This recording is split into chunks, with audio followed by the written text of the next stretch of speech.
This is In the Loop. I'm Christian Bryant. Bad news, working from home wasn't working. Good news, I'm back to pilfering office resources like I'm in my own personal supply closet.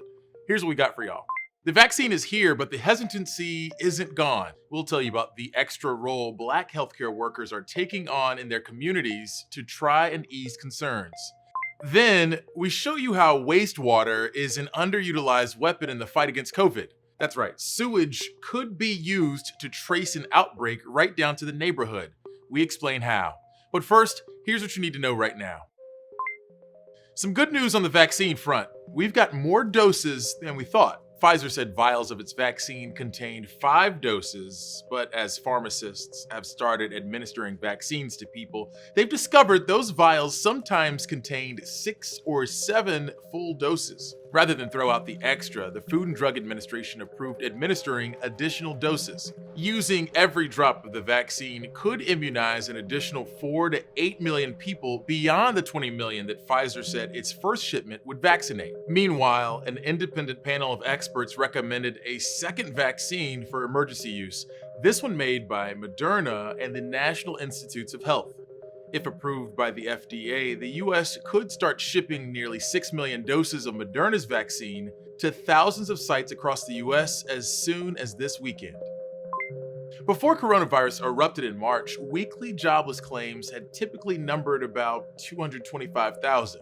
But during the pandemic, jobless claims have skyrocketed. And this week, 885,000 people in the US filed for new unemployment benefits. These are the highest numbers we've seen since September. While the Federal Reserve expects the economy to rebound in 2021 as more people get access to the vaccine, it warned of economic pain for the next 3 to 6 months, especially for small businesses and those who are unemployed. When it comes to unemployment benefits, stimulus checks, aid to small businesses, and so much else, we have a responsibility to get this right. The bipartisan, bicameral agreement appears to be close at hand.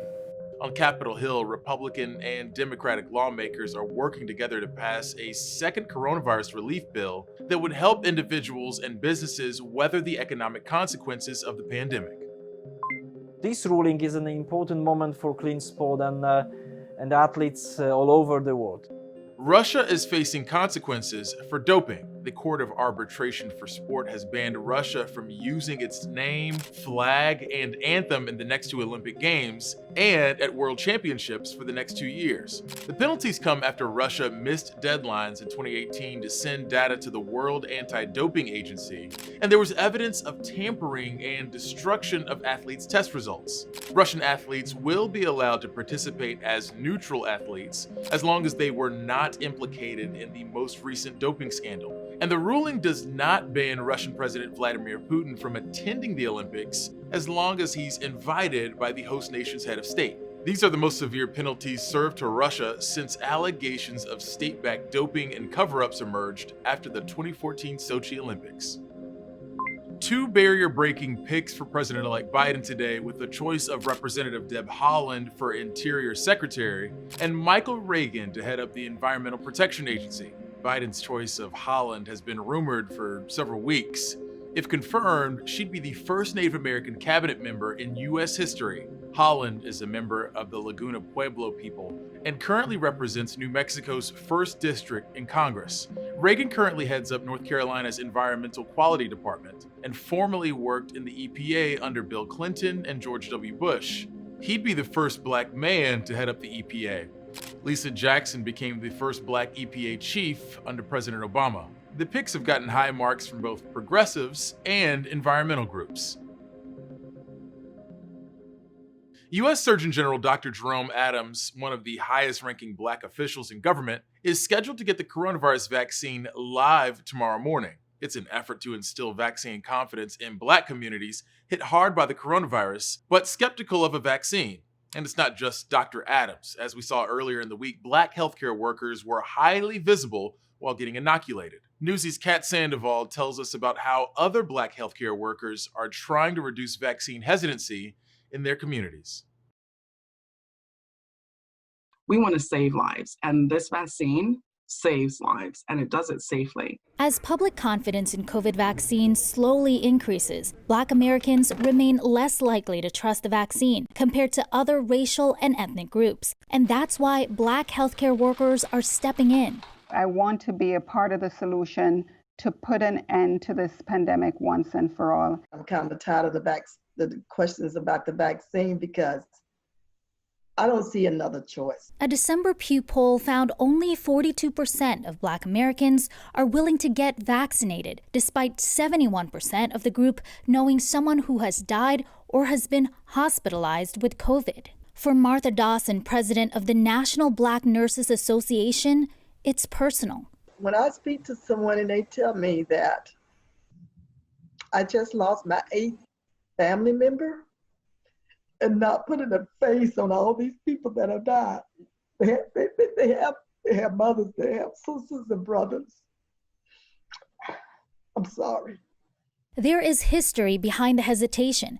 The Tuskegee experiment that left Black men untreated for syphilis and the brutal gynecological studies on enslaved Black women are only some of the examples. So there's history, and it's very justified. I think the biggest impact that we will have is actually having those of us who have the vaccine, who live in communities with other people, see that we're doing very well. Dr. Lou Edgy advocated for science right from the start. After her stepmother died from COVID, she volunteered for the Moderna vaccine clinical trial. She wanted to lead by example. Others have stepped in too. The largest African American physician organization, the National Medical Association, has an independent task force that will question Pfizer and Moderna on specific community concerns. What we're doing is to help ask questions so people are informed. And so an informed public will make it more likely that people will take the vaccine because people want to know. Black health professional organizations and community leaders have also formed the Black Coalition Against COVID-19 to serve as trusted messengers for the community. They are also teaming up with other minority organizations. The vaccine is part of the prevention answer.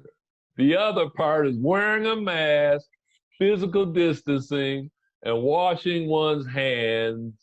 For Newsy, I'm Kat Sandoval. We've avoided it all week, but we got to talk about the bungled rollout of one of this year's most anticipated video games.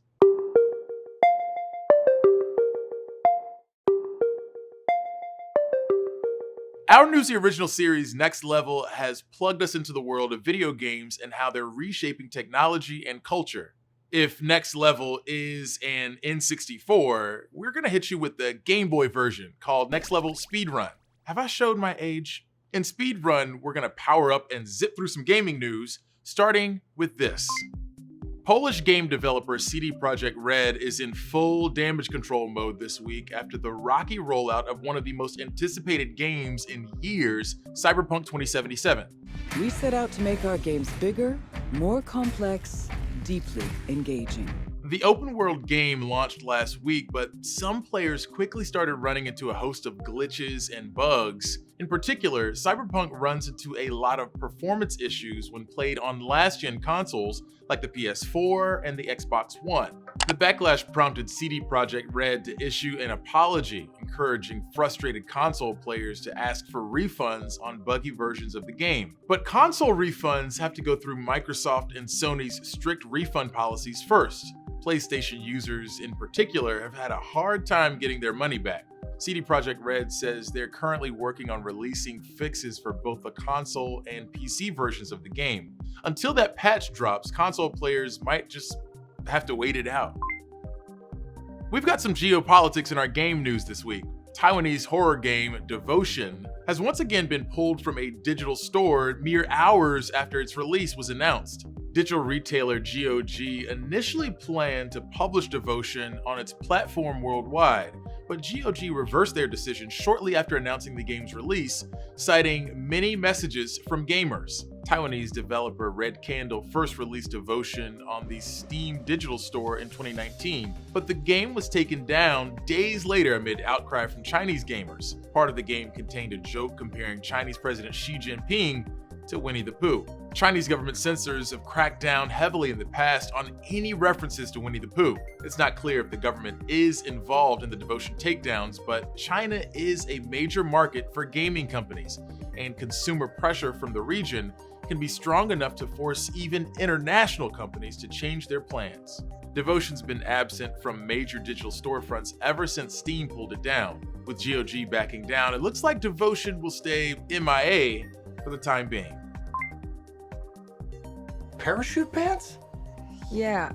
Does everybody parachute now? Chris Pine might be stuck in the 80s for even longer than he expected. The Wonder Woman and Star Trek actor has been tapped for a movie about Dungeons and Dragons. Pine is reportedly in talks with Paramount to star in an upcoming film based on the classic role-playing game, supposedly slated for release in 2022. The last time D&D showed up at the box office in 2000, it was a budget fantasy film that, well... Let the blood rain from the sky!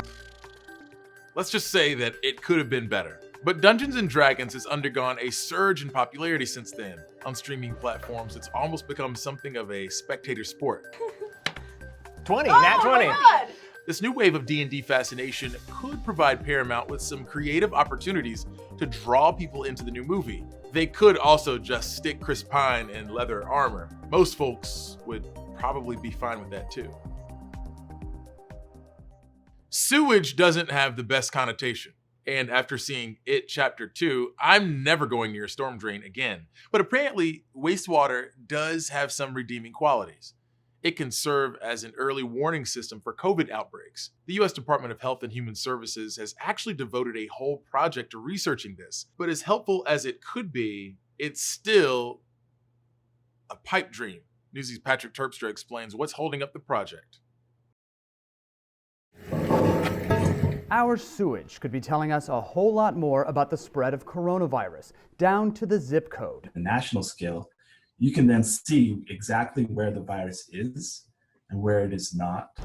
Cities from New York to LA are analyzing wastewater to detect COVID hotspots, but we found widespread coordinated testing is still a pipe dream. The country heads into a COVID winter without fully deploying one of the few methods for tracking the virus. It is frustrating. We're going to see a huge amount of sadness over the next few months. And it's not too late to scale up wastewater surveillance at this time to help us with that. Early on, scientists realized infected people shed COVID in stool. The federal government began a big effort for analyzing concentration of the virus in community wastewater, with potential to help monitor infection rates as more Americans get vaccinated. It's something I think from a national level we need to pursue. But so far it's been up to state and local authorities to launch their own programs, and for some, that's a challenge. We learned New York State, for example, suspended its sewage surveillance pilot after a month, in part because of an equipment shortage. Testing stopped in 4 places, including Albany and Erie County. The University at Buffalo, helping lead the project, tells us they're in the process of acquiring enough materials to continue the monitoring effort moving forward. As with PPE, there is a global shortage of the supplies needed to test wastewater for COVID. Other places are struggling with how to pay for it, with coronavirus aid from Washington running dry. The biggest factor, the limiting factor is finances. The result is a patchwork of places analyzing wastewater across the country, mainly big cities and college campuses. It's not like really a unified strategy, unfortunately. Professor Colleen Naughton and her team at the University of California, Merced plot testing sites on a map. When you zoom out, of course, the bubbles are pretty big, so it looks like all the U.S. is covered. When you zoom in a little bit more, you do see it's like a bit more spread out. BioBot Analytics looks for COVID in wastewater for about 200 cities and counties. We're at the beginning, let's say that. And could be doing much more. There hasn't really been a strong coming together yet around a specific approach or even like standards. The CDC tells us it's working on it, still building out a national sewage testing database, not available to the public yet. It is, I think, valuable for the public to see that data and like take action and just use it as another deciding factor of like what activities and what risks I'm going to take. Possibly life-saving information. This is the sample itself. From your own neighborhood. Patrick Terpstra, Newsy, Washington. Here's a question. Who would want to relive 2020?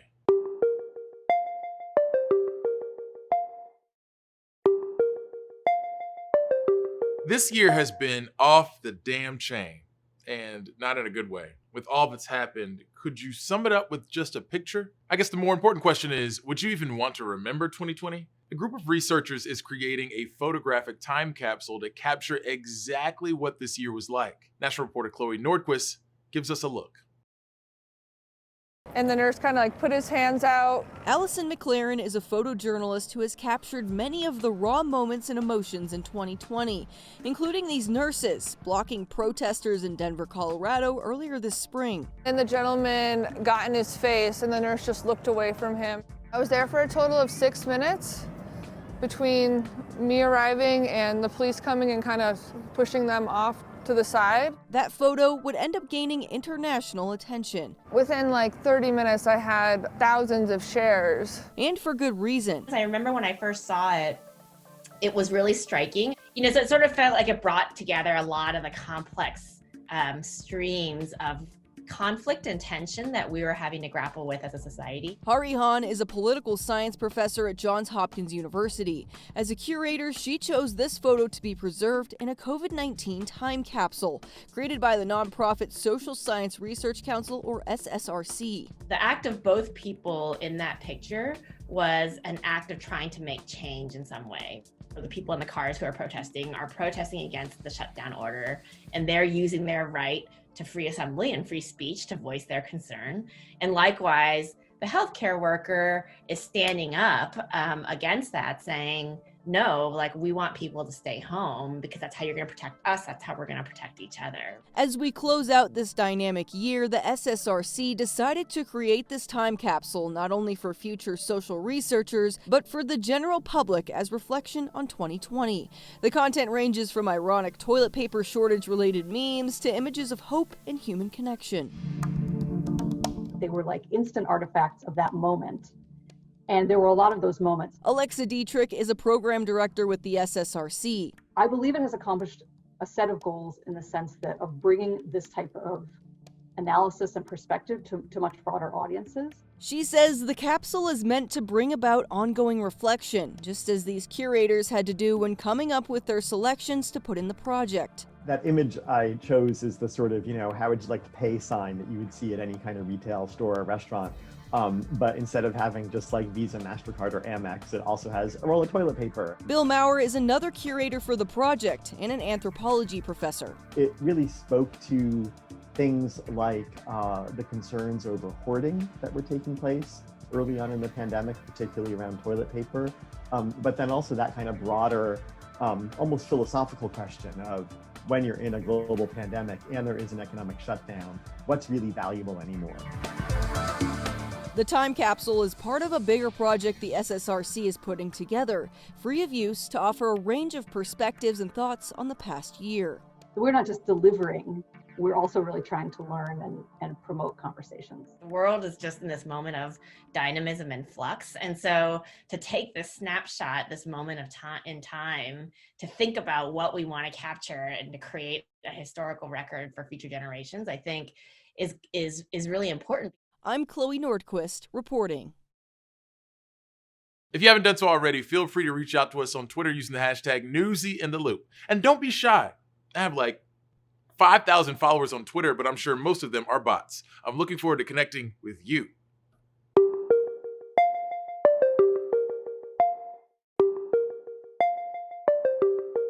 In a typical year, kids are exposed to a lot of germs. Let's be real, they're not always the best hand washers. In their defense, some of y'all ain't great hand washers either. But with more precautions than ever in place against COVID, there's been an unexpected benefit to the pandemic. National reporter Stephanie Stone talked to pediatricians who say they're seeing an overall decrease in sick kids. If there is such a thing as a silver lining from the pandemic, I think what it would be is that we all know how to protect ourselves from illness. Dr. Tanya Altman is a pediatrician in the LA area, and she's also a spokesperson for the American Academy of Pediatrics. As a mom of 3 and an author, she's definitely busy, but she's not seeing the volume of cases she usually sees this time of year. We are wearing masks. We are staying away from others. We are hand washing. We are disinfecting. And even in areas where kids are in daycare, preschool, and school, the schools are doing such a good job of keeping things clean and disinfected and keeping kids apart that we're really seeing much fewer illnesses across the board than we have in past winters. And she says that holds true across the country. We're seeing much less flu than we normally would this time of year. That is likely because kids aren't mixing and mingling as they once did. And if they are, their families are taking precautions. And while it seems the flu season may be mild, she reminds us all that the flu season is a marathon, not a sprint, which means don't forget that flu shot. We also don't know what will happen if you get more than one at once. And I personally feel that we will see a lot more severe illness if kids are getting, or parents or adults are getting COVID on top of flu or COVID on top of rhinovirus or other illnesses. I've always heard that it's good to get some sort of colds and to get some flus and to get some illnesses because that boosts your immune system. So if we have no illnesses, is that a good thing? I would say no, because you're still exposed to things every day. Your immune system is amazing and it's building up and being exposed to things and making antibodies every day. Even newborns that are born into this pandemic, right, and are isolated at home, their immune system is still building up every day. A reminder that while it seems like we're in a forever Groundhog Day, it's a short blip in a lifespan. I'm Stephanie Stone, reporting. That's it for us, gang. As always, thanks for watching. I'm going off the grid for a bit, but we'll be back next week for more In the Loop. Same time, same place. Top stories from Newsy are headed your way right now.